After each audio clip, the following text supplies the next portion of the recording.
We would also like to give to our meetings next month to our dialogue.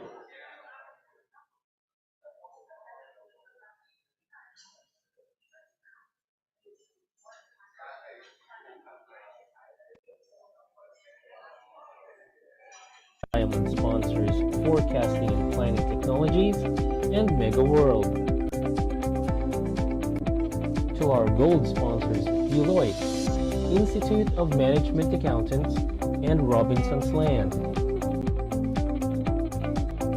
To our patron sponsor RCBC. And to our minor sponsor Wilcon Depot Inc.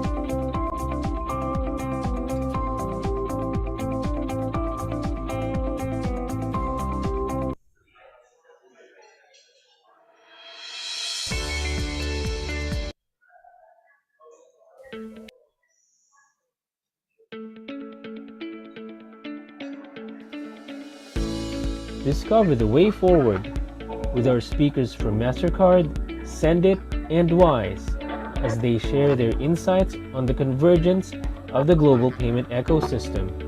This is on August 24 at 12 noon. Off Balance, the art of dealing with grief and burnout. Join us as we learn from healing experts during this very tumultuous time. This is on August 27 at 2 p.m. Do you know a woman leader who is leveraging technology to deliver value? Nominate them for the Women in Finance Technology Leadership 2022 Awards. Or if this sounds like you, apply today. To know more details, check the website www.wiftleadership.com. Does your CFO have what it takes to receive the coveted Everlasting Excellence Trophy? Visit our website at www.ingphoenixcfooftheyear.com to know more about the nomination. The Social Involvement Committee of Phoenix Foundation is pleased to announce that copies of Handbook of Personal Finance, authored by Ms. Ellen Cabrera, are now available at the Phoenix office. Please contact the Secretariat for interested parties. We would now like to thank our year-round sponsors. To our Platinum sponsors, KPMG, RG Manabat and Company, and Union Bank of the Philippines. To our Gold sponsors, Ayala Land Inc., Filipina Shell Petroleum Corporation, and SGV and Company. And to our patron sponsors, BDO Unibank Inc., P&A Grant Thornton, and San Miguel Corporation. We would also like to thank Cherry Auto Philippines for sponsoring the car raffle. We would also like to give thanks to our Phoenix Week sponsors. To our Diamond sponsors, Forecasting and Planning Technologies and Mega World. To our Gold sponsors, Deloitte, Institute of Management Accountants, and Robinson's Land. To our patron sponsor, RCBC. And to our minor sponsor, Wilcon Depot Inc. Let us all welcome our host for today. He is the Liaison Director of Programs and Meetings Committee, Mr. Ronald Luis Goseco. Magandang hapon sa inyong lahat, mga kasama. And welcome to the 8th General Membership Meeting of Phoenix. We are streamed live as well on our Phoenix official Facebook page. To formally open the program, may I call on our President, Mike Gorin. Please welcome Mike Gorin. Thank you. There we go. Thank you, Ned. So good afternoon. I would like to call our 8th General Membership Meeting to order.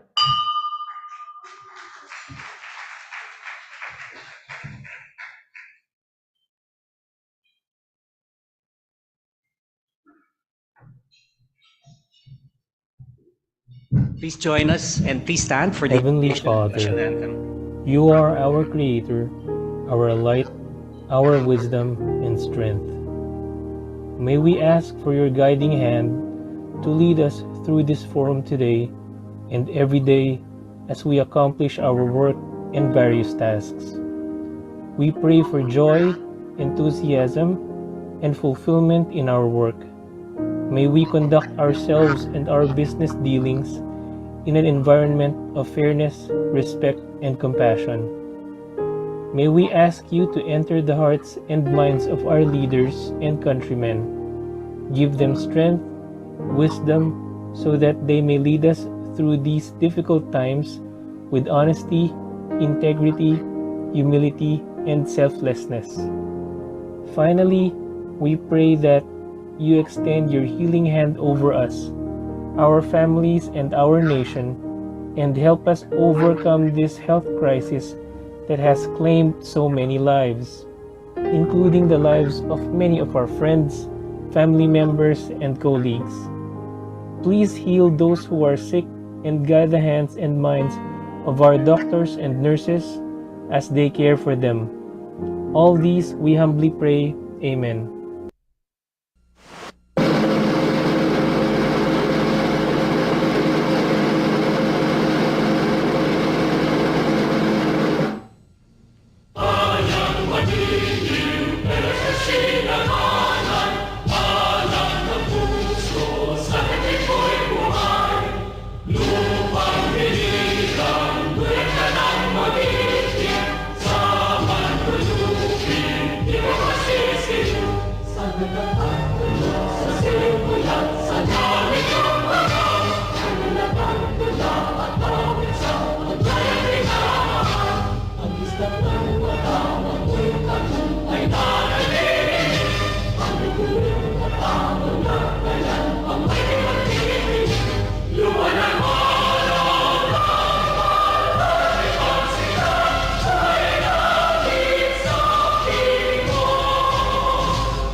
Thank you. May you take your seats?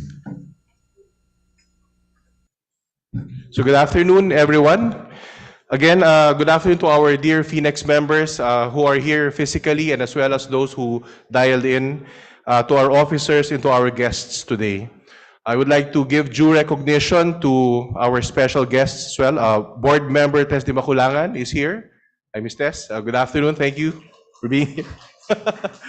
Surprise. And then former SEC Chair, Mr. Recita Herbosa. Attorney, welcome to our general membership meeting. And former BSP Governor, Sai Titanco. Thank you, Gov Sai, for gracing us. Thank you very much. So again, I would like to thank all of you who are present here and who dialed in to our 8th regular general membership meeting for the year. And I'm sure you've noticed we've likewise been having several special general membership meetings. So I think this is our 10th or 11th membership meeting in general for the year. So given our theme for this afternoon, I would like to touch on the balancing act that leaders are now required to perform when it comes to the areas of privacy, security, and ethics. Organizations are striving to devise the perfect data mix, so to speak, of personal data elements that will unlock new opportunities for insight-driven decision-making, innovation, and revenue growth, all while trying to make sure that privacy, security, and ethics with special focus this afternoon, concerns are effectively managed at all times. So it is much like trying to do a chemistry set. The elements of any organization's data inventory can be strategically combined for game-changing success in the digital era. And at the same time, the wrong mix of blend of data assets can prove to be combustible and sometimes even toxic amid rising consumer concerns and regulatory scrutiny regarding the appropriate use of personal data. Although I'm using personal data as basis for now, I'd like to think that in our discussions later on, it will touch more on other aspects of the digital economy. So the act of compiling and analyzing data with today's remarkable tools and capabilities is certainly enabling data-driven businesses in every sector to enhance and personalize customer relationships and to develop innovative new products and to drive growth. And this is only the beginning. To capitalize on data as a source of competitive advantage, given that most of us here are active in business, organizations are working hard to answer the following items. So allow me to go through some of these items. Number one, how can personal data be monetized to open new revenue streams? Number one. The number two, how will the public perceive innovation in the use of their data? Given how sensitive the market could be, it is a rather important subtopic that we should all consider. Number three, how much to then invest as privacy rights and the regulatory landscape evolve? Maybe companies need to adjust their capital expenditures to take into account regulatory and third-party requirements. Fourth out of five, how do we deal with the privacy paradox? The apparent inconsistency between customer concerns about privacy and actual online behavior. When people behave online and when they do all of their choices, they don't try to hide those. But again, as much as possible, they want those to be kept confidential. And then fifth consideration would be, how will data processing practices be perceived from a security and ethics perspective by the growing number of watchdogs scrutinizing data use? So As today's data ecosystem continues to expand exponentially, organizations have plenty to gain in their pursuit of data-driven business models. So with the proliferation of cloud computing, the globalization of business systems, processes, and supply chains, and the ubiquity of mobile phones and social media, customer data is being collected, analyzed, and shared at unprecedented levels.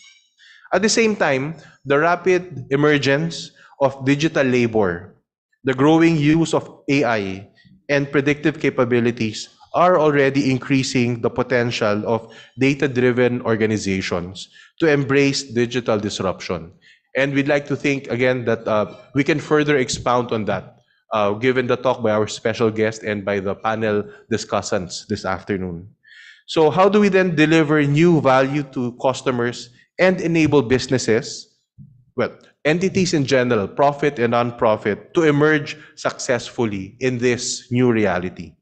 But when set against the backdrop of growing privacy, security, and ethics concerns and regulatory scrutiny, leveraging consumer data wisely is now becoming more critical. I'm sure our guest of honor today, Mr. Alin Guo, will touch on some of these items. We would like to thank you, Mr. Guo, for gracing our event this afternoon. Thank you very much. And after his keynote message, I would also like to thank the members of the panel that will join him up on stage. So to our ever reliable Mr. Ray Lugtu, likewise our ICT Committee Chair, thank you, Ray. Attorney Rose Dominguez, partner, CCPLO, thank you for always being a friend of Finex. And to Mr. Alvin Pusing of PwC's RC, Risk Consulting Group, thank you. We look forward to your discussions later.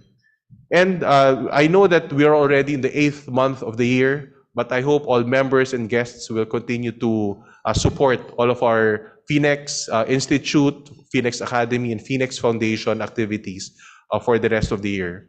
And just in case you don't know, it is our general membership meeting this afternoon is also care of the Ethics Committee. So I would like to give due recognition to its liaison director, former PNB Chair Flor Tariela. Director Flor, I know you're online, so thank you for all the help. And to the committee chair, Chair Wilma, of course, for always working hard for this. So again, good day to all of you. Enjoy our program and mabuhay ang Finex.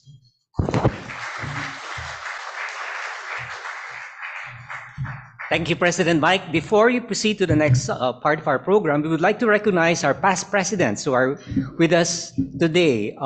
Ed Francisco, he's out there. Marivic Españo, there she is. Frank Isaac, and of course, Jeng Pascual. Thank you for joining us at this GMM. The next part of the program is an MOU signing with PIRA, and this will be hosted by Carlos Cervantes, who will be joining us online. So it's a virtual signing with, of course, the President Mike signing for Finex and Doming. Can we call Mr. Go?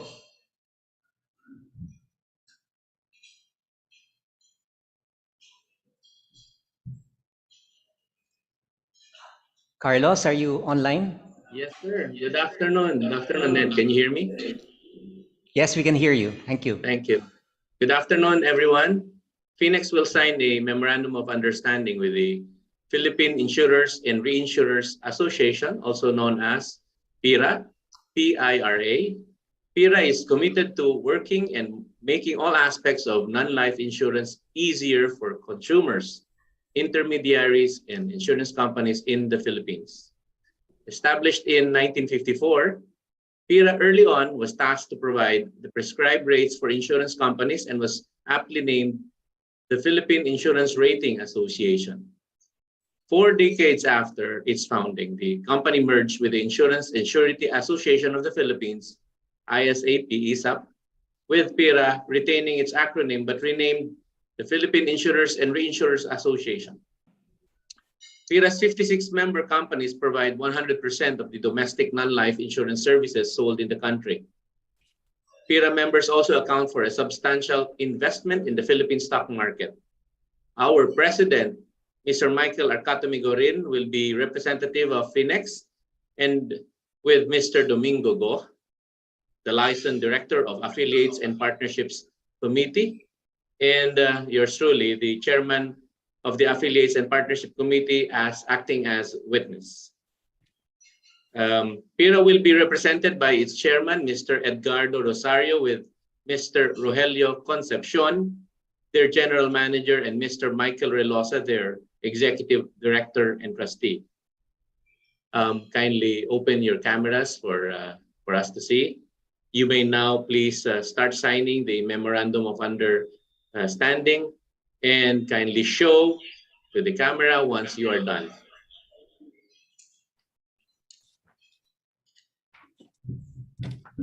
There you are. We're done with the signatures of Mr. Relosa and Mr. Rosario, as well as Mr. Go and Mr. Guarin. Thank you, Mr. Rosario and Mr. Concepcion, and Mr. Guarin and Mr. Go. We hope to have a fruitful partnership with you. Maraming salamat po. Maraming salamat. Thank you very much, Kaloy. Our next item, of course, on the in the program is our guest speaker, and I'd like to introduce him.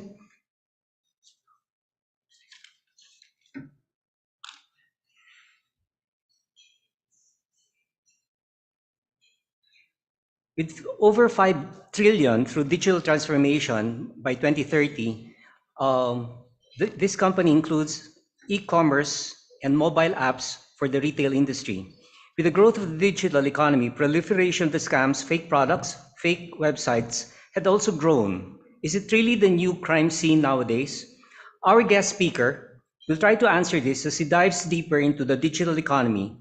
How can we maximize and use it to our advantage while keeping with the standards and fitting on all the online transactions? Mr. Allen Go is the country manager of Alibaba Cloud Intelligence Philippines. With over 10 years of experience at the forefront of the ICT industry in Southeast Asia and Greater China, Allen leads the country's operations and contributes to business growth strategy. Ladies and gentlemen, please welcome our guest speaker for today, Mr. Allen Go.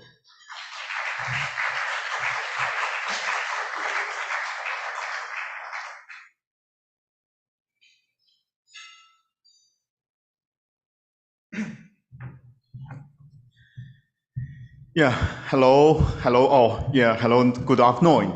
And also today is really just like great honor for me, just like to make this presentation and also the sharing, and also just like to share my big thanks to Sir Ray and Michael and also Wilma. Yeah, and also I hope that today what I shared that from who Alibaba Group and also our best practice from the collaborations and also the corporations in the digital economy and also the digital medias that can make some valuable, just like the mindset or some ideas to all of you. Yeah.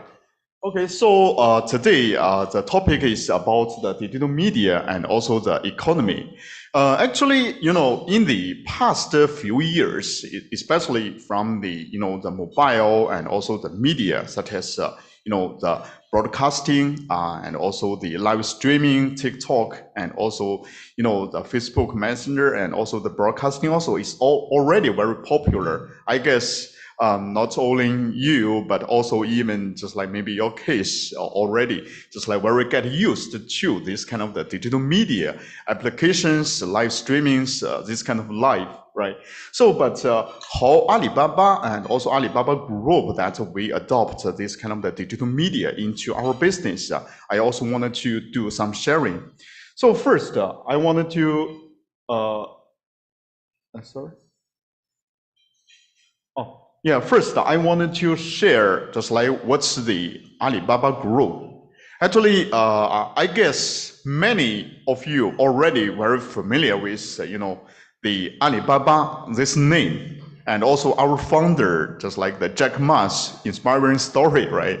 Yeah, but if you know that many of you just like know that Alibaba is a very large e-commerce company, but actually besides the e-commerce business, Alibaba had had extended our business to a whole digital just like business portfolio. You can see here from the this is our digital business and also the retail e-commerce business here. And also this is some consumer business such as the Grab and also the food delivery and also even some traveling business. And also Alibaba, we also have the digital entertainment, digital media business, such as Alibaba Group and also Alibaba Pictures. Yeah, we also worked together and also very closely with the Hollywood movies, just like, to establish some programs for the movies. Besides that, Alibaba Group, we also funded or established some just like the globally infrastructure business, such as our Cainiao logistic business, just like it's extended the whole globally the logistic business. Now already just like the Cainiao logistic has become the top 5 globally just logistic company already, and also Alibaba is the digital marketing platform. And also the Alipay, and also on the financial, and also the Alibaba Cloud. Alibaba Cloud, that's what I'm charging in charging the business in the Philippines, because you can see my working title is Alibaba Cloud Country Manager for Alibaba Group. Yeah. So actually, Alibaba Cloud is the technology backbone for the whole Alibaba Group.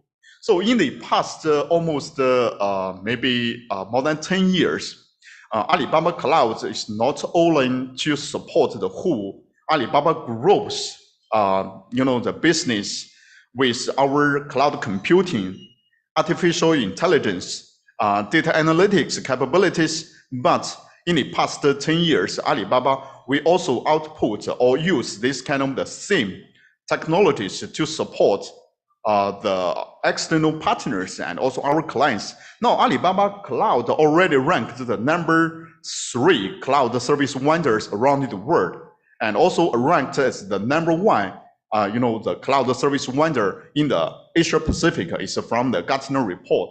So, mentioning about the Alibaba Cloud, I just want to use one video to show what we have done. The journey of Alibaba Cloud started from a vision of Jack Ma.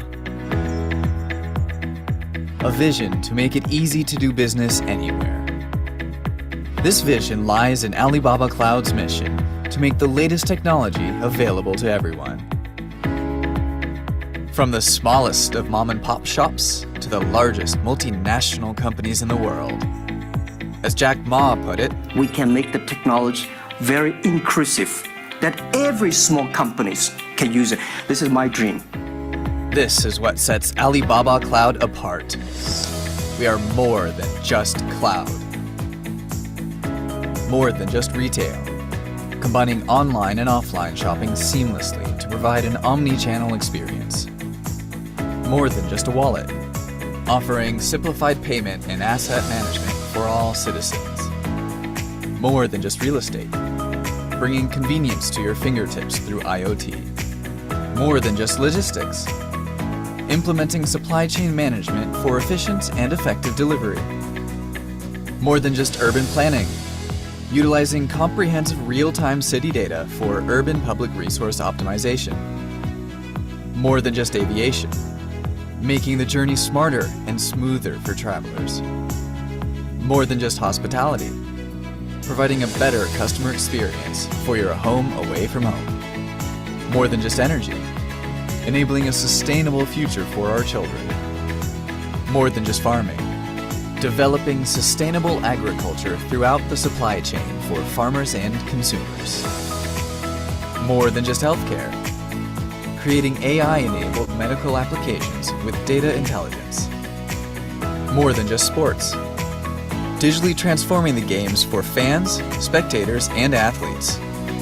More than just cloud. Exploring infinite possibilities with you.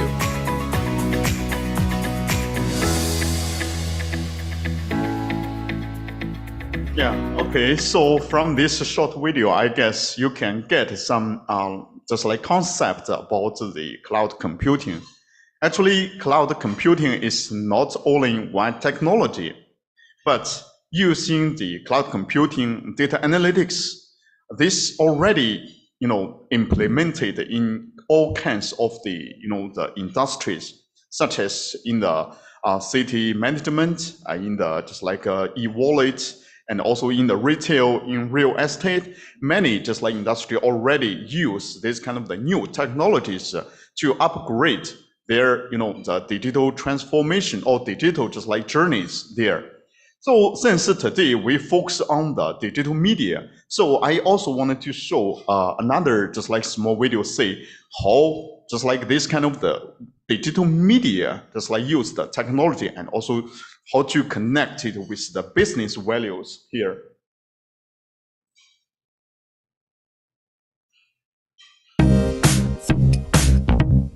The 2019 Double 11 has officially begun, and it's only fitting that the opening ceremony for Double 11 features a parade of fashions, beauty, electronics, and wine and spirits brands. These are just some of the new products that top international brands are launching exclusively for Double 11. We love Double 11 because we believe in the power of leveraging this very unique moment to touch millions and millions of young Chinese consumers. This Double 11, we will introduce a very exclusive designed for China collection. And if I see something I like, I can immediately put it into my shopping cart. While it's amazing to experience the show live, we here are not necessarily the primary audience for this show. The Double 11 opening show is streaming on 17 platforms in China, so all of the country can see now, buy now. 这个秀们比较真实嘛，而且视觉冲击比较大。看这个秀的过程当中啊，哪些人来了，还有哪些人已经下单了，正在去买。就是很多人在那里买，我们看到这个衣服好，可能也有冲动要去买。Yes, so you can see since Alibaba e-commerce already combined with the digital media very closely. And also we use this live streaming pop-up, this kind of the technology to, to attract a lot of traffic users, and users from the live streaming, they can get more, just like a better experience when they watching the show, watching the live streaming. And then meanwhile, they can directly to place the orders from the e-commerce platform. And also, let me show you, see here, use this live streaming, people can do some educational just like activities in the live streaming, just like to educate the people that how to use live streaming to do the shopping, how to use live streaming to just like, to broadcast on this kind of the TV or some other just like the channels. Meanwhile, also just like the e-commerce owners, they can use this kind of the live stream platform to do the private domain e-commerce, just like the traffic collections for their own business. And meanwhile, also even some just like celebrities, they can also use this kind of the live streaming and also to collect the gifts from the fans. And also they can do some interactions with with the fans, between the celebrity and also the fans, and then the fans can get more direct and also the interaction experience with the with the celebrities, and also they can also to do some branding, to do some just like the promotions for some brandings also. Yeah, so this is some typical scenarios. This kind of the digital media or live streaming just like can be used or combined with the business. Meanwhile, but media is a very large, just like the just like an ecosystem. So such as, you know, from the from the planning and also the you know, the visual simulation and also coordination, and also even some just like OTT and also some cloud and also even some 5G. Actually, it's a very comprehensive. But you know, I don't want to talk just like a lot of technologies today, but I just wanted to use one good story that what we have done in the Olympic Games to show that the digital media, this kind of the technologies and also the values in the business. So you can see, actually, Alibaba had built a long-term, just like the partnership with Olympic committees. So you can see in the 2020 Tokyo and also in the last year, the Beijing Winter Olympics, Alibaba and also Alibaba Cloud, we already just like use a lot of digital media and also the broadcasting and also some, you know, online, offline, this kind of the technologies and also the business values to combine with the Olympic Committee. So let me show you. So in this just like Olympic Committee, we already just like do the live media gateway and also use some just like broadcasting things you can see here. Because, you know, in 2017, Alibaba had established a long-term partnership with Olympic Committee. So you can see here, we joined the just like the partnerships in 2018, and Alibaba and also Alibaba Cloud, we helped the Olympic Committee to build their Olympic broadcasting, you know, center and also globally. So you can see here. So even in the Pyeongchang, just like we already start, and also till now, we just like had a long-term, just like cooperation, not only for the technologies, but for the medias, media distributions, media broadcasting, and also some just like the online, offline retail business, such as some, you know, some just like the gifts from the Olympic Games, and also this kind of the innovations already, and also some IoT technologies also bundled together. So you can see, such as in the last year, the Tokyo Summer Olympic Games and also in the Beijing Winter Olympic Games, what you have saw, actually it's not like the traditional TV broadcasting or something already. Actually, all the broadcasting is already transcoded to the cloud and also the media technologies already.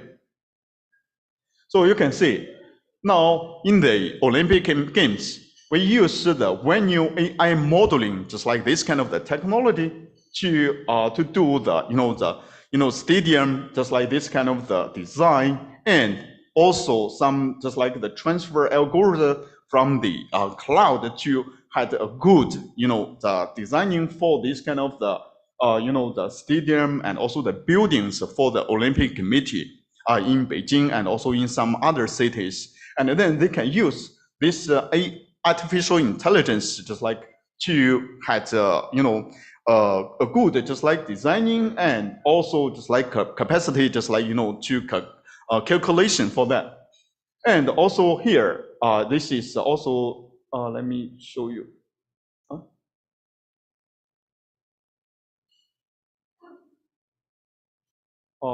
Sorry, how to broadcast this video?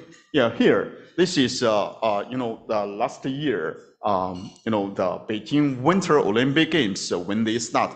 So there is also a full, the digital media, this kind of the technology and also media, broadcasting here. That, Alibaba Cloud can be, the Olympic committees, this kind of the technology provider for every Olympic Games comes with a monumental challenge.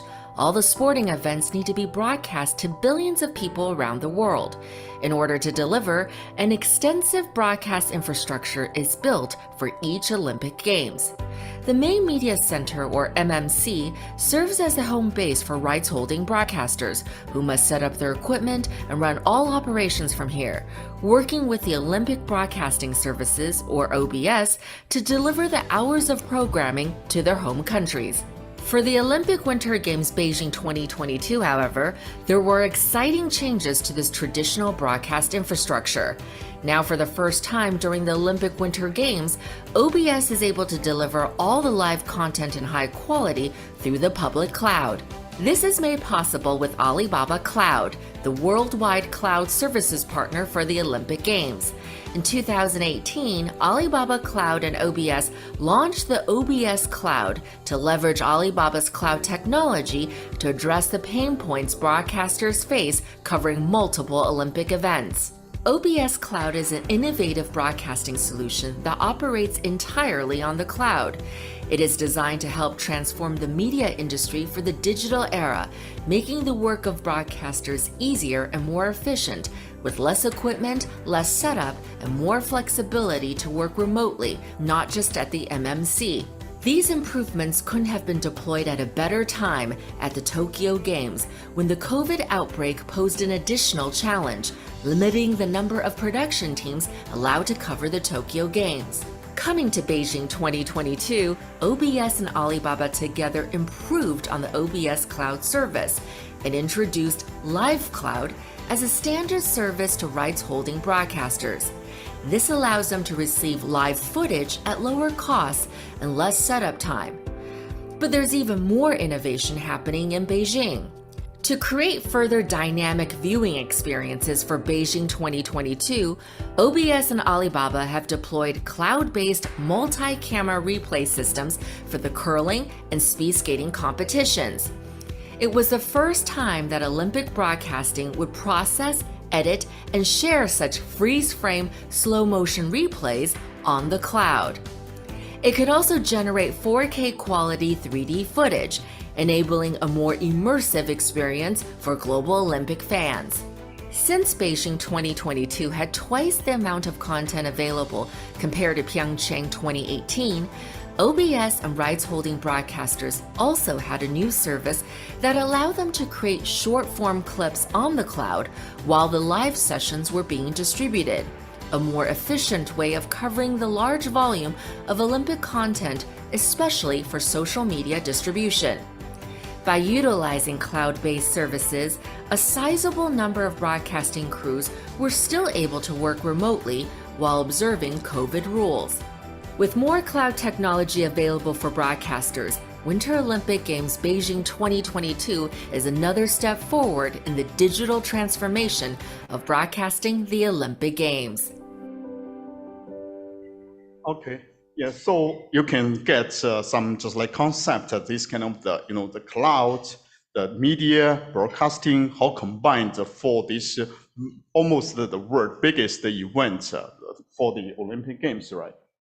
So, and also here, there is another condition you can see, also use this kind of the video and also the just like cloud and also the just like the GPU technologies to support the event simulation for Beijing Olympic Games, including the the play planning and also space planning, broadcasting planning, and also you can see already it's like do with the technology and also the media technology also. Here also, this is a digital badge. You can see before you needed to registration or something. Yeah, but now you use this digital badge that it's not only for the users and also watcher and also participants. They can be easier just like to find their their seats and also their their attendance just like record or something. And also here is the smart event guidebook. This is also for the user experience. Some just like this event organizer, they can use this the smart event guidebook and also to easily to guide the users to find the target, the sporty stadium, and also to find it easily, the target places to go, and also to enhance the user's experience also. Here, and also the media assessment, because not only for the Olympic committees, but also for some TV station, for some radio stations, of course, there will be a lot of, the media, TV, and also such as storage and also some media assets. Media assets is always very important or critical for many media, just like companies. So you can see we also just like offered this kind of the full technologies to support the Olympic Committee to reach their the media assets management just like target. Yeah. Also here is also another very interesting thing. So here you can use the virtual conference host. This is also another small videos. Yeah.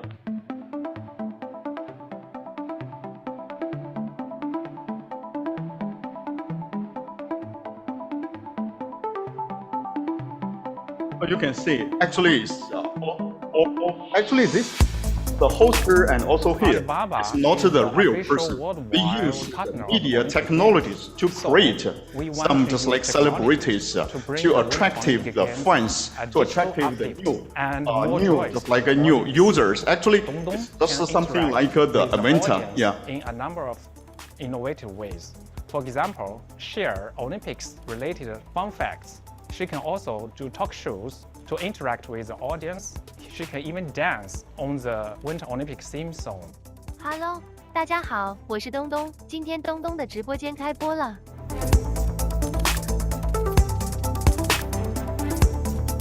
Oh, and also use this kind of the concept. It's also just like you combine it with some new concept, just like that is the metaverse.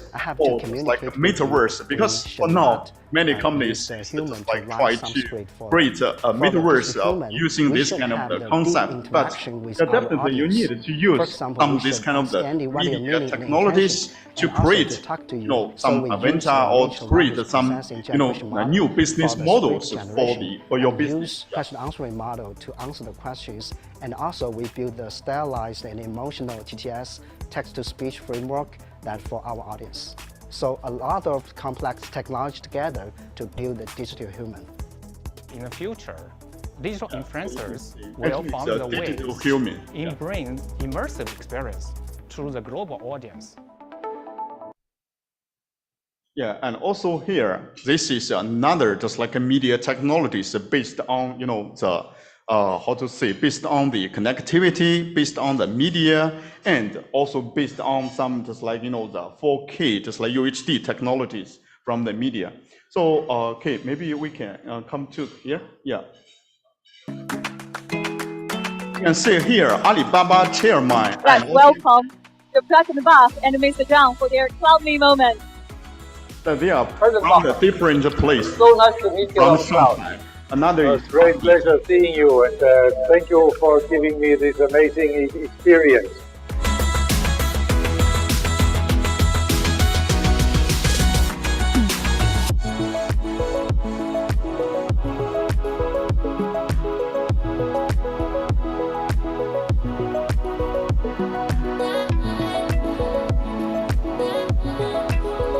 This is a perfect example of how digital technology is transforming the way we experience the Olympic Games. Alibaba is really playing an essential role to transform the Olympic Games, making them fit for the digital age. We experience it right here, right now. Yeah, so you can say use this kind of the technology. People can easily to get the interactions from the media technologies, and also this is also very important for the video AI technologies. You can see usually there is a lot of the videos from the committees and also even some from the events, but for the journalists or for the newspapers or for the online, just like the news channels, they cannot, they needed to get, this kind of the video scripts, just like timely, so they can use the video AI technologies to do the delivery, to do the 18 close up, long shot, and also the ceremony, and also the flag raising. So it's also just like to use the AI technology to do the tagging in the videos. And also you can see also some small video. Okay. Yeah. You can see to use the high degree of the freedom, this kind of the technology to do the sports competition and also the culture events also, yeah.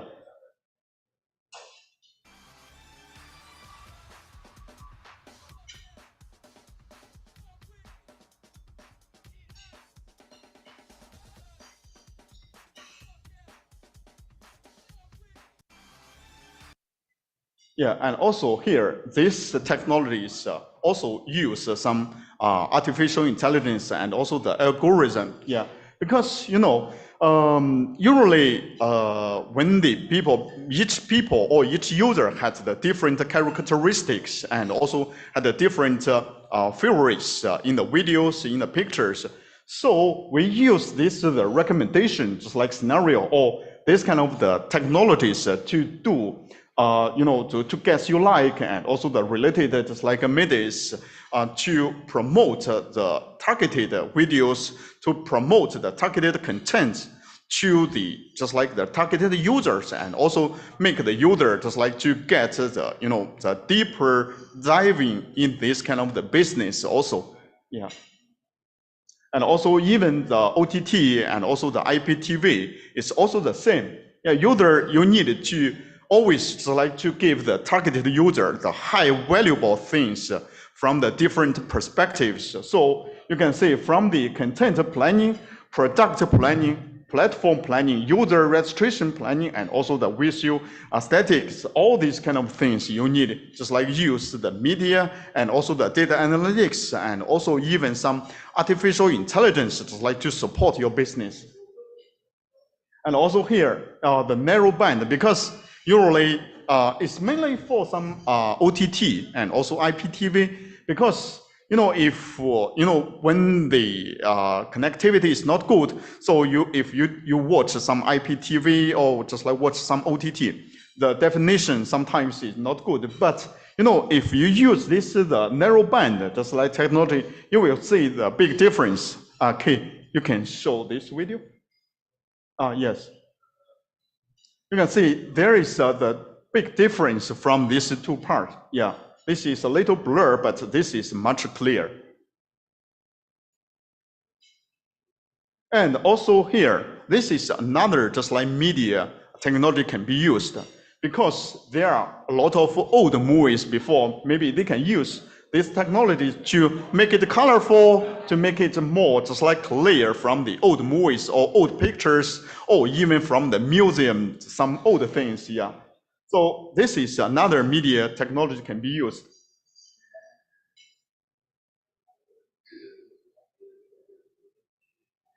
Also here, you can use the media DNA technology just like to protect your copyright. It's actually in these videos, no matter your, just like the face and also all the content, already a lot of tagging inside. So it's very easy, just like to protect your copyright, yeah. And also here, you can see, for the media industry or the digital media is a very comprehensive thing. So it's not only for the broadcasting and also the field venue, but also just like for the connectivity and also media users and also some, the data and also even some copyright and also many just like this kind of the critical, supply or change in this media industry. So for the digital media, what we can do? Actually, you can see for digital media is, at least, some business owners already had this kind of the digital mindset that they wanted to use some, media or digital technologies to drive or accelerate their new business or innovations. So if you got any just like, support required, you can just like, no matter from Alibaba or Alibaba Cloud, we still can just like working on that. Yeah. So you can see actually just like very simple, introduce Alibaba also. Actually, Alibaba from the Gartner report, or also the #1 in the Southeast Asia top 3. And also in the Philippines, Alibaba Cloud we already support, Lazada, Gcash, Kumu, and also Unibank from the UBX. And also from the globally, we already had more than 4 million, just like the customers also. Yeah. And also here, we also made our just like investment to the Philippine market. Alibaba for now is the only cloud vendor to invest the Philippines local data center. Yeah, we already launched our local Philippine data center since last year.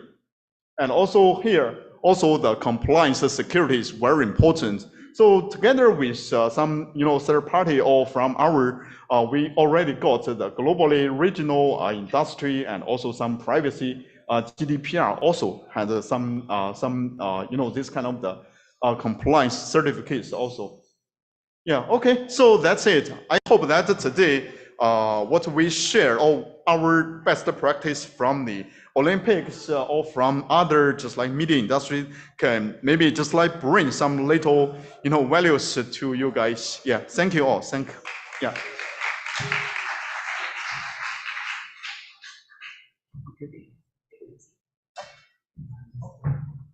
Thank you, Alan. Alan just described you. Please, you can take your seat. Alan just described the digital world. And now we invited panelists to talk about the challenges, the ethical challenges and possibly the solutions to this digital world. We would like to call on our panelists. We will, as I introduce you, Mr. Ray Lugtu is a digital and culture transformation thought and action leader, a sought-after public speaker and an accomplished educator, author, business columnist, and innovation coach.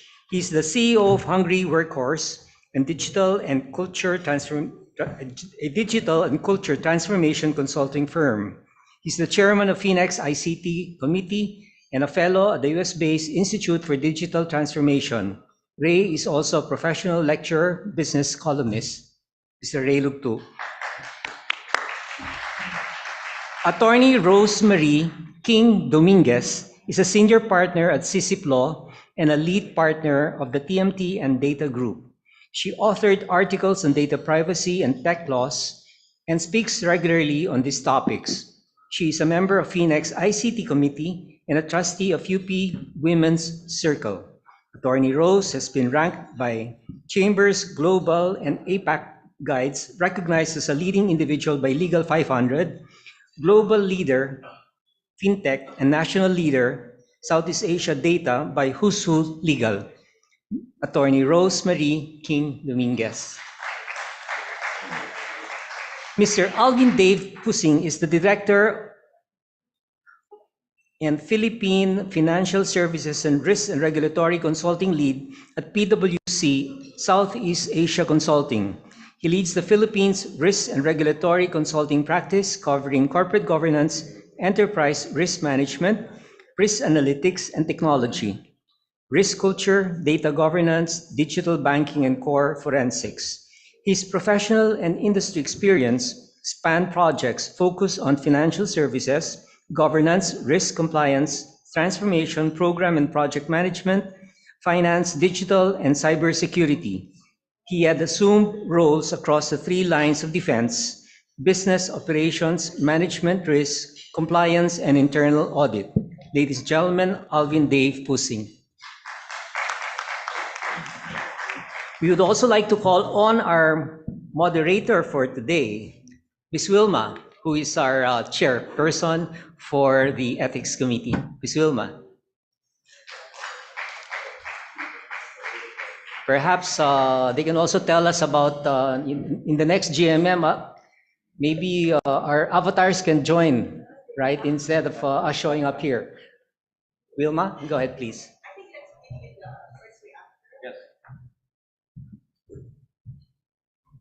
So thank you, Mr. Alan Guo, for that insightful appraisal of what technology can bring us in the future. Now, Alibaba has just shown how digital transformation is truly changing the way we work, we play, and even the way we live. And digital transformation represents the critical response needed by organizations to meet rising customer expectations, deliver scalable and individualized experiences, and respond to market forces with ever-increasing levels of business agility. Now, digital services and disruptive technologies such as cloud computing, robotics, AI, and big data, combined with optimized operating models, enable organizations to drive innovation and respond to internal and external events quicker and cheaper than ever before. Now, while ethics is clearly something all organizations with a digital transformation agenda should actively embrace, the most difficult challenge will be at an individual level. Organizations do not make decisions, but individuals do. Digital professionals at all levels will need to determine what the right thing to do actually from an ethical perspective. What is considered ethical can vary across individuals, groups, religions, and cultures. And in a global and fast-moving digital society, these leave considerable room for interpretation. So being ethical will ultimately mean having the skills and moral courage to challenge existing norms and act in an ethical manner.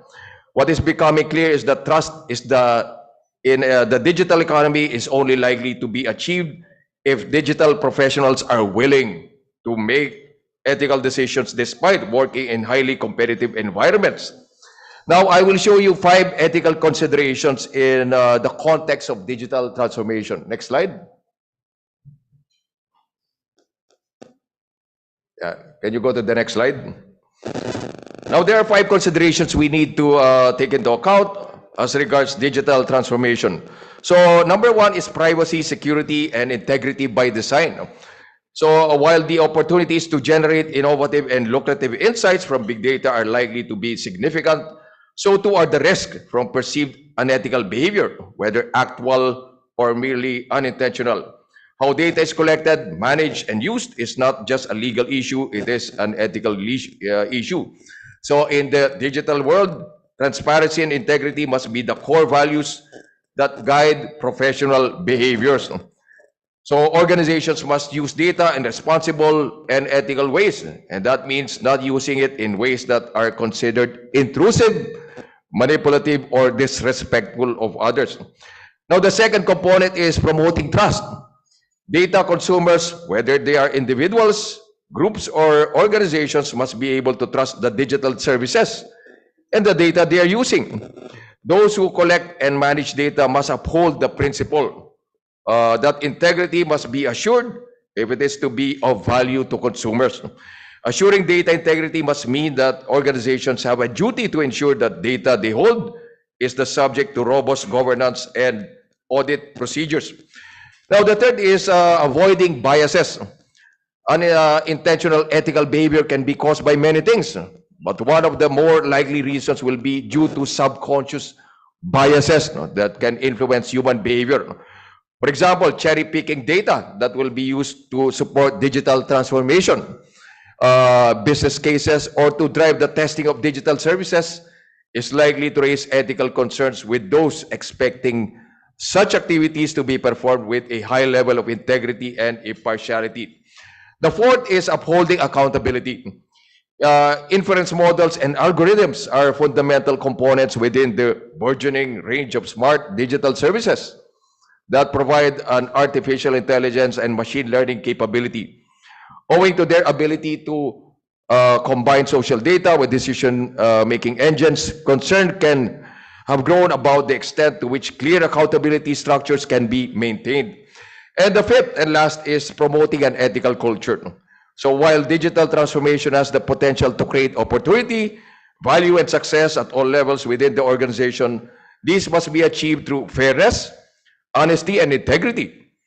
Digital organizations, therefore, have a moral responsibility to safeguard their employees from taking unnecessary risk and could ultimately prove to be damaging to both the individual and the organization.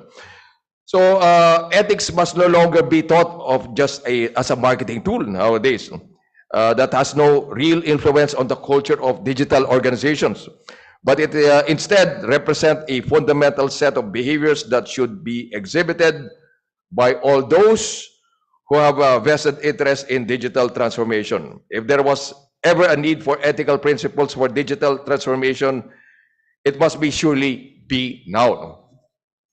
Thank you. Okay, thank you, Ray. And we'd like to listen this time to Attorney Rose Dominguez, our second reactor.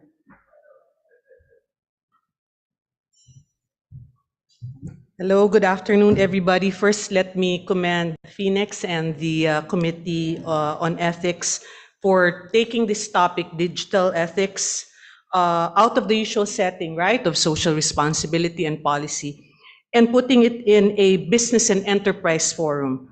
Because I think, as you've started to hear, digital ethics is very much about making strategic corporate choices. And later on, you'll hear from Alvin that it's also about risk management. You know, when a friend saw the flyer about this event, he sent me a link about digital ethics.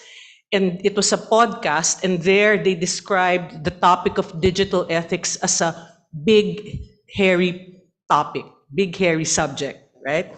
And I think just listening to, Alan's very interesting talk and Ray's input, yes, you can see how really digital ethics can possibly be that big, hairy topic. But my takeaway also is that it's not as intractable, right, as it may seem. You know, as a lawyer, I've long realized that laws don't really have guidelines and rules for every situation. Many times it depends on the facts. You'll have to depend on your judgment and your wisdom about certain things. And this is very true, for example, about data privacy law. We've been hearing a little bit about it already. In fact, when a client asks me, you know, can they do this or that about data, personal data that they've collected or they're trying to collect?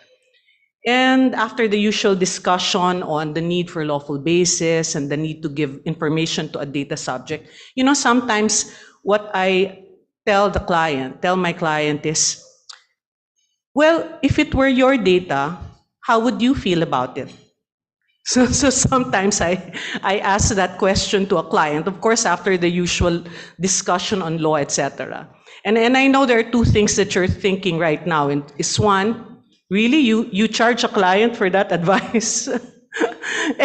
and I think the second thing that's probably going through your mind now, well, that sounds very biblical, right? Do you want something done to you that would you do something to others that you wouldn't want done to you? Do unto others, right? Or love your neighbor as yourself, or in this case, love your neighbor's data as you want your data to be loved. Well, you know, putting the word digital in front of ethics, I guess, doesn't really change the nature of the exercise. The word ethics, it's a complex term, but at the end of the day, I think we can agree that it really is concerned with the question of what's the right thing to do? And is it the same as the legal thing to do? And maybe we won't get Ned is shaking his head. So maybe we won't get a consensus, right, about that particular question. But I do think that in respect of digital ethics, and here we're talking about digital ethics being social responsibility as applied to the use of technology, or norms dedicated to ensuring the autonomy and dignity of users. I think significant aspects of our laws, of Philippine laws, do reflect current thinking about digital ethics. I also think that our laws will likely follow what seems to be a global trend, right? Towards an expectation that digital businesses establish and observe an ethical framework. So Ray talked about different digital ethics principles. Let me zero in a little bit on one, and that's privacy. Usually it's considered as part of the idea of safety and security as a principle of digital ethics. Just to let you know, our DICT, with the support and participation of several stockholders, has actually come up with a national ICT economics framework, which is a policy roadmap for the Philippines. And when you read it, you will see that it does recognize the need for digital ethics or components of digital ethics in the pursuit of that particular policy. So back to privacy, we know that we do have a data privacy statute, right? The Data Privacy Act of 2012.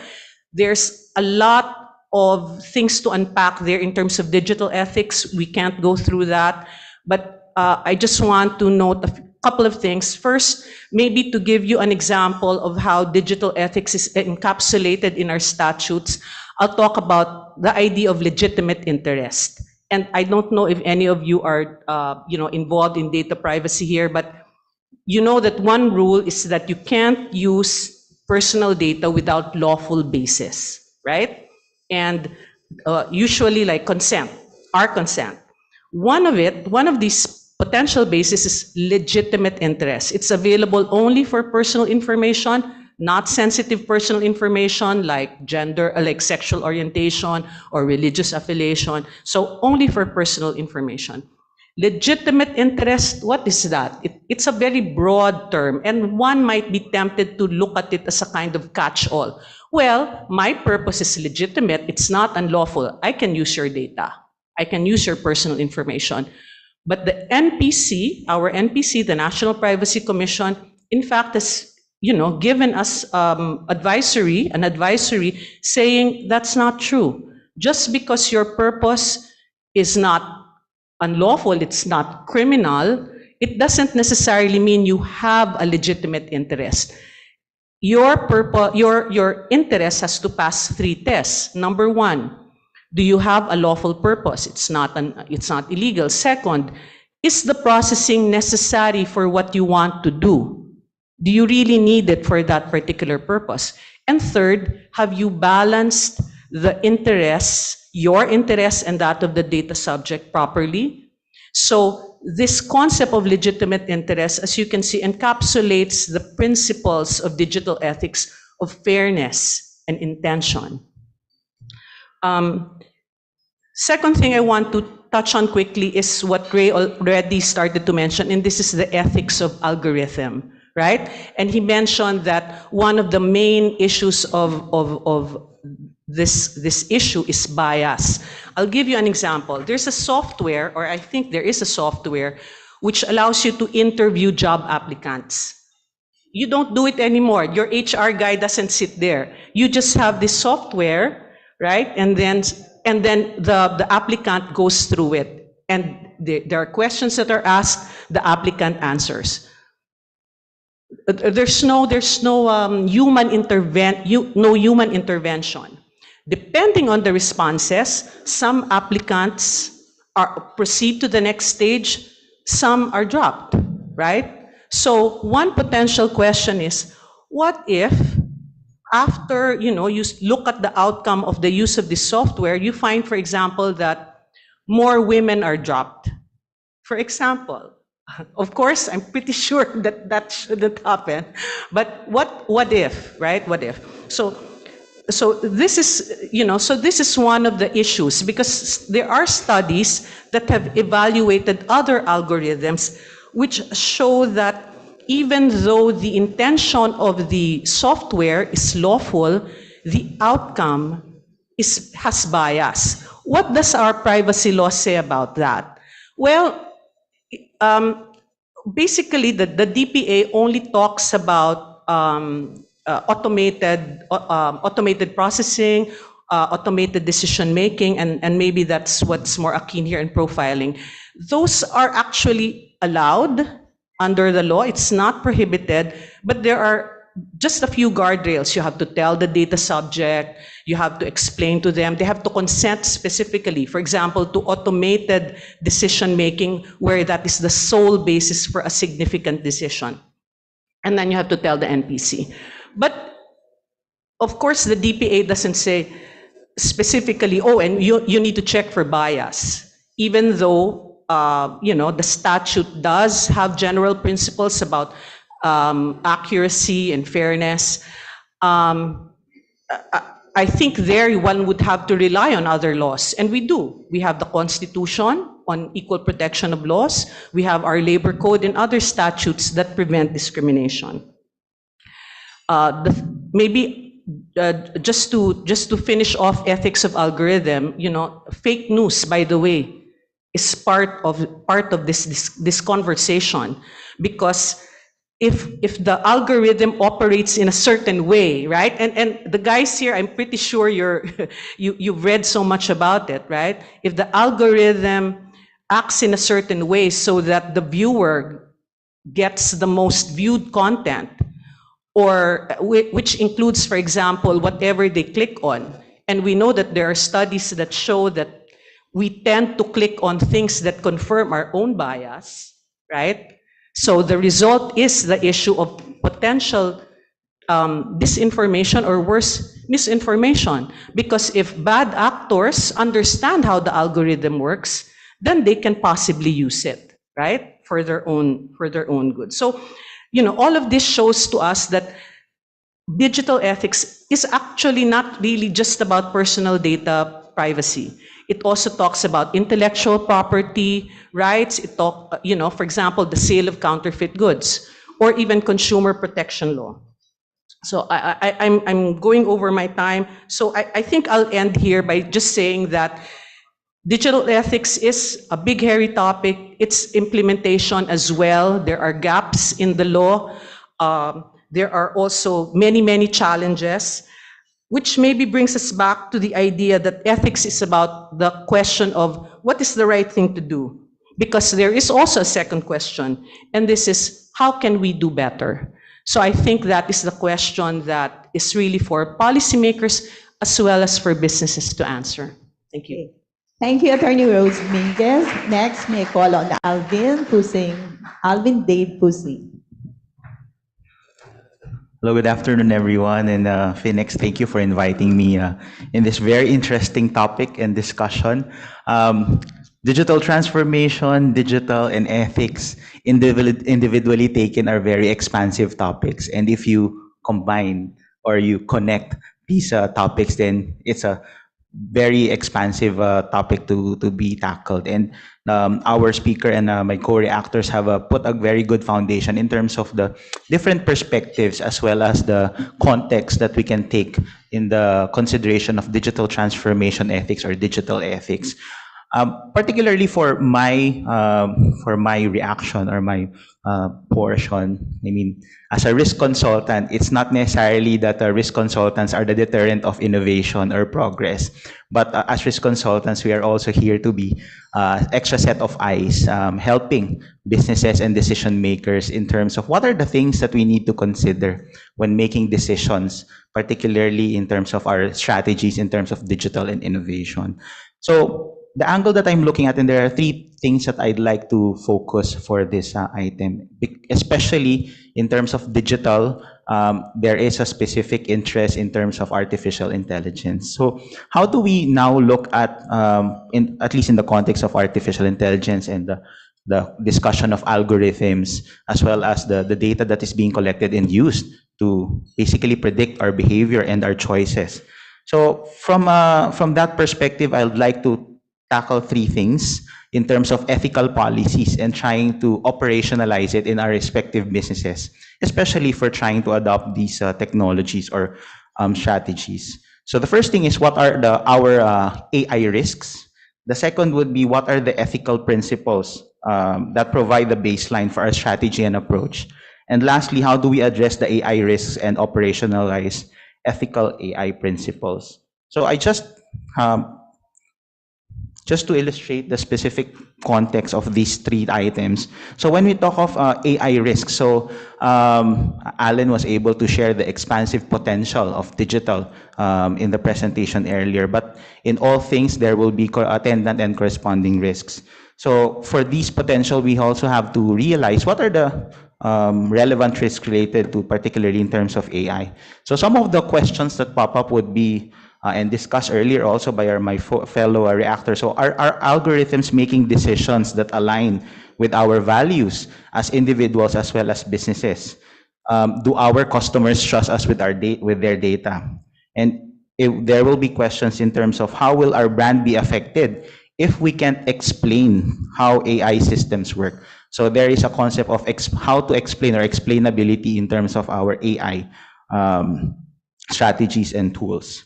So it's very critical for us to anticipate the problems and the potential challenges in terms of our systems so we can realize the potential. And as business leaders, as decision makers, it is a responsibility that falls on all of us. In terms of the specific taxonomy of risks, and this is something that we have also looked at in our latest responsible AI survey, it includes application level risks, for example, considerations in terms of performance risk, security risk that has been covered also earlier, and control risk. And I'm just showing it for everyone's appreciation, although we will not go through each item in more detail. So some of the more prominent and visible risks are those impacting performance, which includes, for example, poor accuracy and the presence of errors stemming from poor data quality, bias, overfitting, or inadequate testing procedures. So particularly in terms of performance, of course, the algorithms ingest real-life data and real-world data, and there might be some biases that are already adopted by looking at these data with the possible biases and prejudices. So of course, security is always a concern, as well as the control in terms of having that reign in terms of our technologies. But if you will look at the right side in terms of the business and national level risks, so there are also items that will be considered in the context, for example, of reputation, more importantly, discrimination, any issues in terms of job displacement, as well as also mentioned earlier, in terms of societal risk in the context of misinformation and information manipulation. So in terms of these areas, the specific risk on our AI systems will pose will be directly related to the application context. So there are concerns in terms of what data is used, what types of decisions are made, and whom, and which AI technique has been adopted. Right. So with the consideration of these risks, and of course ethics is a lot of items to be discussed also, and there are a lot of principles that are being adopted in terms of ethical AI. So at least from our perspective, amounting to around 200 total principles. So this is just a summary or a condensed version of what can be adopted as the ethical AI principle. So you have concepts such as, or principles such as interpretability, reliability, as well as the general ethical AI principles of accountability, data privacy, lawfulness and compliance, beneficial AI, human agency, safety, and fairness. So based on the survey that we have for this, organizations are trying, and over half of the companies surveyed have formal policies already. But the challenge is more in terms of the actual implementation and operationalizing these principles. Lastly, as a risk professional, it will not be complete without what we call the 3 lines of defense in terms of governance. So adopting the Institute of Internal Auditors 3 lines of defense model, when we look at governance in AI, this is also something that we can adopt for AI governance. So you will have considerations in terms of the first line of defense, so who are the creators, the executors, and the operations.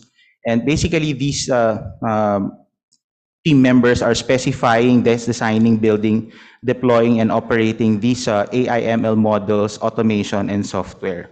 As a first line of defense, they are accountable to the risks related to AI. And of course, you have the second line of defense, overseeing how the first line is taking care of their risks related to AI.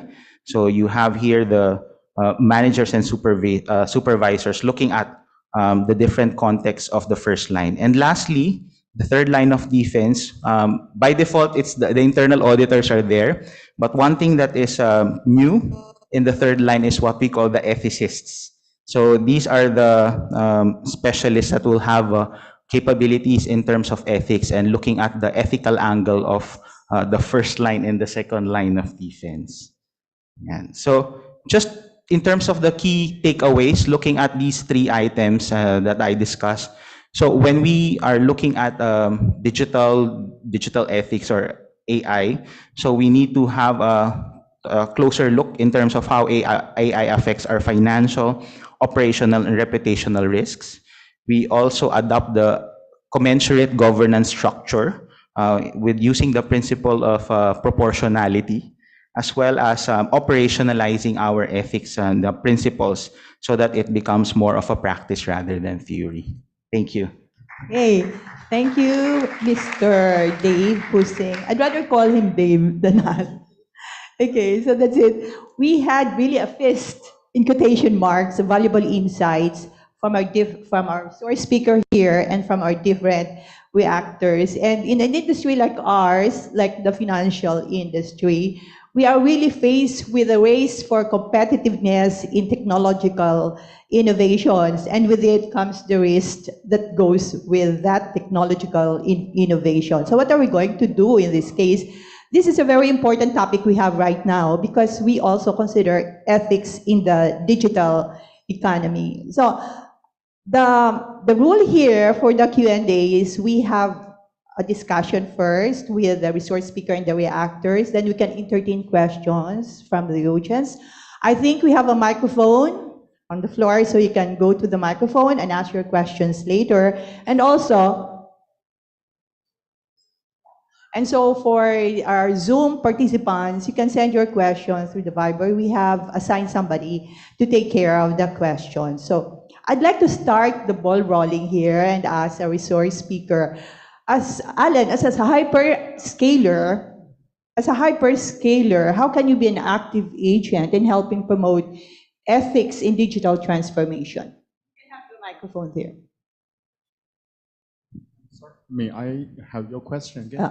As a hyperscaler, how can you be an active agent in promoting ethics in digital transformation? How can you be an active agent, or how can you help promote ethics in digital transformation? Your features in the Alibaba Cloud a while ago is so impressive. I was so impressed with those features that you have. But how can you be, or how can you embed ethical issues or ethical prevent ethical concerns later? Yeah. Okay. For this, as is, this perspective, I think, as as a cloud vendor or as a hyperscaler, I can share 2 points. The first point is, from us, since we offered our cloud products or solutions for our, partners and also clients, yeah, definitely, what we have done is actually a trusted business, because only the customer or partner trusted your branding, trusted Alibaba Cloud, and then they can place their applications or their system on the cloud.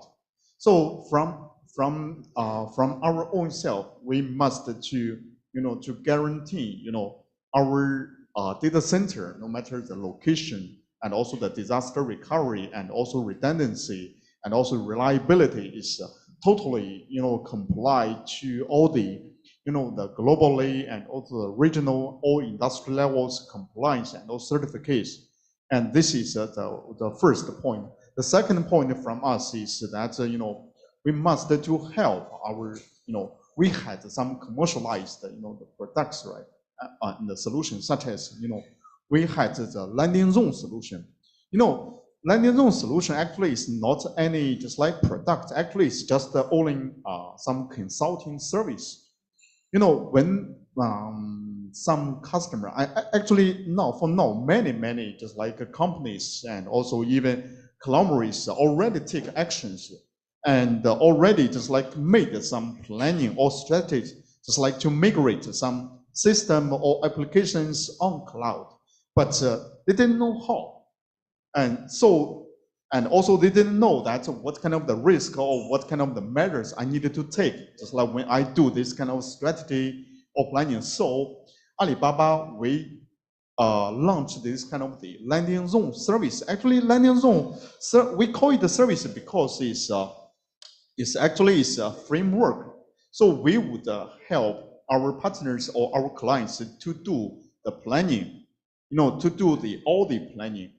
This planning including what? Including the account management, the cost management, the authentication management, and also the DevOps, and also even the just like security management, and also to make sure this action or strategy can be implemented just like smoothly, and also can be implemented just like as a blind from no matter from the cost, from the security or data privacy or something.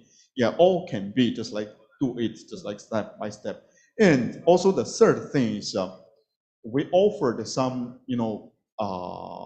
some commercialized products such as I guess Erwin, you are very familiar here in the Philippines. The cyber attacking is very common, such as DDoS and also the CC attack, and also your database will be broken through or from some hackers. Also, it's usually especially from the SME companies or even some media companies, you do not have so many professionals that can help you to protect this kind of the system. So they must to use some good products to mapping their demand. So such as each year Alibaba, our e-commerce, our payment, each year we got maybe millions of attacking each day, especially in the Double 11 Shopping Festival. So we use our capability, such as our anti-DDoS capability, our web application firewall, this kind of the capability or services, because this kind of service already protects Alibaba Group business. Definitely, I believe that our products can also protect some other companies' business in our cloud. Yeah. Okay. So this applies also to your data center, being the first cloud provider who had the data center in the Philippines. So I understand all of these features or security features and ethics considerations goes into play also for your data center. I'd like to comment also on a reactor, Ray. You were discussing a while ago about ethical considerations and particularly avoiding biases. But do you agree with me that algorithm biases can sometimes be machine-driven and cannot be controlled by humans? Like what we have in Amazon in 2018, which Attorney Rose had mentioned a while ago about biases in recruiting, that they were more aligned towards men than women. I think this happened with Amazon in 2018. It is not within their control, but algorithm bias. So how do you think we can be able to control this kind of, how can we prevent such thing happening? Well, algorithms and AI, in general, they are as intelligent as the data you feed them. So, if you feed them data, like a Western type of data, then of course the bias will be Western oriented. So to avoid biases, there has to be good representation of data. So if you're talking about recruitment using AI, then the data that you should feed the algorithm or the AI should be representative of all aspects, regardless of race, gender, religion, so that when the interview happens, there is no bias. So, but then the limitation is the availability of data. That's the limitation here. So that's why AI or algorithms start somewhere. They start somewhere, and many of the algorithms are created by Western companies. So of course, it's Western oriented. Until they get clients in Asia, it becomes intelligent. Then they will feed data. They will feed the algorithm with data from Asian perspective. Then it becomes intelligent. So it takes time because many of the technologies being developed are Western oriented. So we progress as we go along, right? And all of these biases can perhaps be completely solved in the future. And for Attorney Rose, that was a good comment on, not all the laws. Laws do not have guidelines for every situation, and you're speaking particularly on data privacy law and national ICT framework for digital ethics. Now we're talking about after effect. No? We're trying to place in the necessary features, security features, and all that. But don't you think that before any innovation is being implemented or released in the market, there should be an evaluation ethic body is going to study and evaluate the possible risks that this innovation might bring along? You know, innovation's already there, and there are already problems being faced by the public because these innovations, they have the risk that these were not anticipated before. So you think if we have an ethics body or an ethics committee or a government body to study, evaluate these innovations before these are being implemented? Well, first of all, I think that's the one of the points of those who are proponents of digital ethics, that it really has to be an important component of looking at technologies and businesses, and that it has to be integrated into the design, right?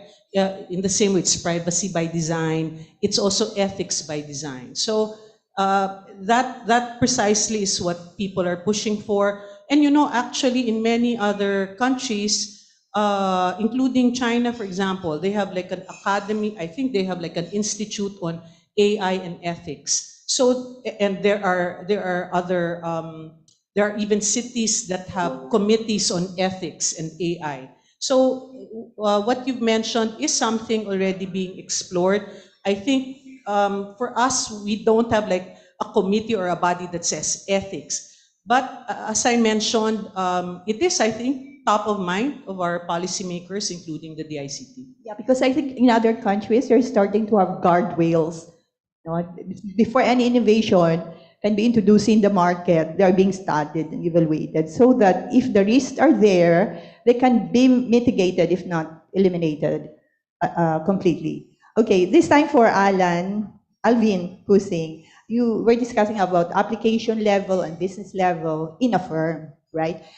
Like for instance, for us, for audit firms, we are subject to IESBA, or International Ethics Standard Boards for accountants. So you have within the firm. But outside of the firm, I think it's also important that our clients would be aware of the risks involved, no? Not only within the audit firm, but with the clients also. Yeah, definitely. And of course, part and very core to our practice would be ethics, risk, and quality. But the framework that I shared earlier are equally applicable to the general businesses and firms.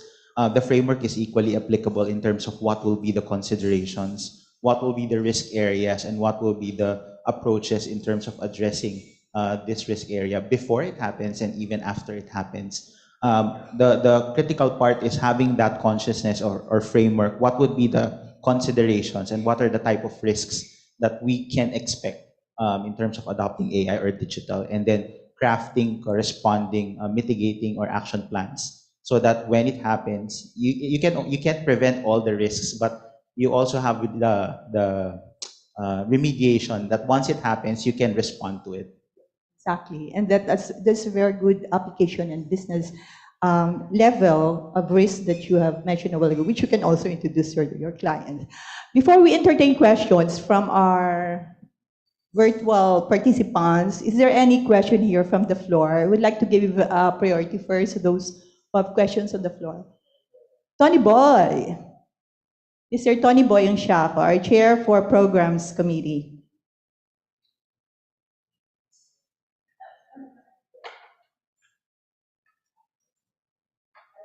Oh, I think this is the last question. So we have so many questions, but we are limited with time. No, I'd just like to ask Mr. Goh where the server farm for the Alibaba Cloud is located. Where is it located? Where is your The server farm. Where is it located at? Still in Makati. The cloud? The server cloud? Our cloud region now in the Philippines is located in the Makati. In Makati. It's not located in China? Yeah, no. Okay. It's afraid it's located in China because of security reasons. But you can sleep well because the cloud of Alibaba here is situated in the Philippines. In the Philippines, our Philippine region is in the Makati, but actually not only in the Philippines. Actually, Alibaba, we already built the cloud, the largest cloud infrastructure in Asia, such as in Hong Kong, Singapore, Malaysia, Indonesia, India, Thailand, Korea, Japan, and also even Dubai, UK, Germany, US East, US West. We all had our local data center infrastructures to support the global business. Yeah. Okay, so that doesn't answer your question. Anyway, I think that wraps up our open forum this afternoon. Thank you, our resource speaker, Mr. Alan Go, our reactors, Ray I think they deserve another warm round. Thank you. Thank you. I may now turn over the rest of the proceedings to our MC, Mr. Ned Buseco. I'd like to call on our president, President Mike, to give our guest speaker as well as our panelists a certificate of appreciation. All right. So I'll read through the certificate of appreciation. So the Financial Executives Institute of the Philippines presents the certificate of appreciation to our guest speaker and to our panelists. First of all, Mr. Alan Go, in recognition for his generosity in sharing his valuable time, knowledge, and insights as a guest speaker in the 8th General Membership Meeting of PHINEX with the theme Ethics in the Digital Economy, the New Crime Scene, given this 17th day of August 2022 at the New World Hotel Makati, signed by yours truly. Again, Alan, thank you very much. And of course, for Mr. Alvin Dave Pusing, and for Mr. Ray Lugtu.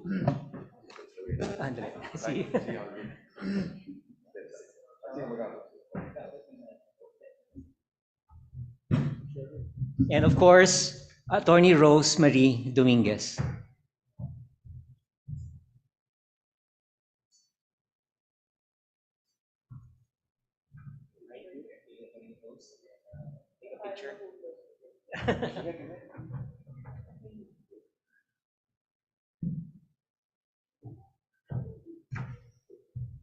Thank you all. I'll just take a picture. Then to formally close our program for this afternoon, we would like to call virtually our liaison director as well. So we'll just take the pictures, please.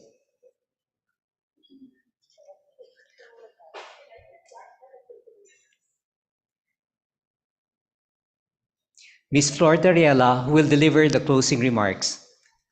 Ms. Flor.